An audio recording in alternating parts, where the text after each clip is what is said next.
আসসালামু আলাইকুম রহমতুল্লাহি বরকাতুহ। এই পেজটা কমপ্লিট করলাম।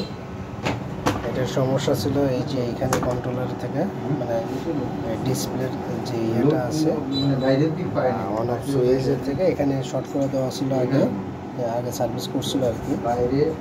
এটা একটা সুইচ চেঞ্জ করছি আর এখানে শর্ট করে দেওয়া ছিল আর একটা মসফেট ইয়ার ট্রানজিস্টার মানে সবগুলো ঝালাইগুলো ইয়ে হয়ে গেছিলো একদম, মানে জং ধরে গেছিলো।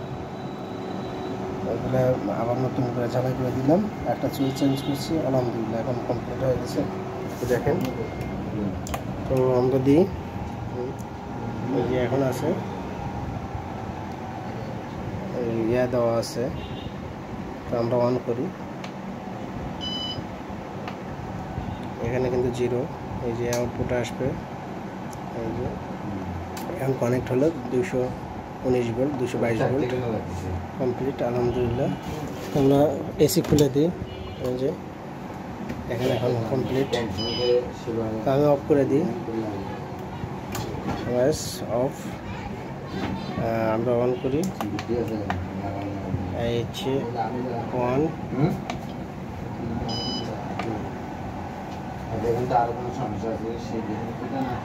5 সেকেন্ড 10 সেকেন্ড সময় নেয়। এই যে চালু হয়ে গেল, ব্যাটারিতে চলতেছে, ব্যাটারিটি এখন চার্জিং অফ 21 ভোল্ট কমপ্লিট হয়ে গেছে আলহামদুলিল্লাহ। আমরা চার্জে দিই, তখন পুড়ে গেছিলো এগুলো থেকে, এর আগে নিয়ে আসলে পুড়ে গেছিলো। এই যে এটা, এই যে এসি মোড, এখন এসি মোড হচ্ছে, এই চালু হলো এসি মোড। আলহামদুলিল্লাহ কমপ্লিট, এখন ব্যাটারি চার্জ হচ্ছে। সবাই ভালো থাকবেন।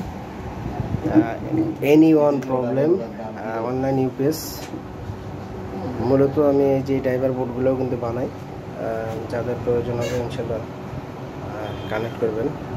ডিজাইন হয়ে গেছে, জাস্ট খালি এখন বের করব।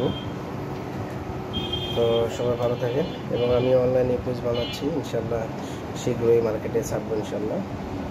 তবে সময় লাগবে, এটা 1-1.5 মাস 2 মাস হয়তো বা সময় লাগতে পারে। সবাই ভালো থাকেন। আসসালামু আলাইকুম ওয়া রাহমাতুল্লাহি ওয়া বারাকাতুহু।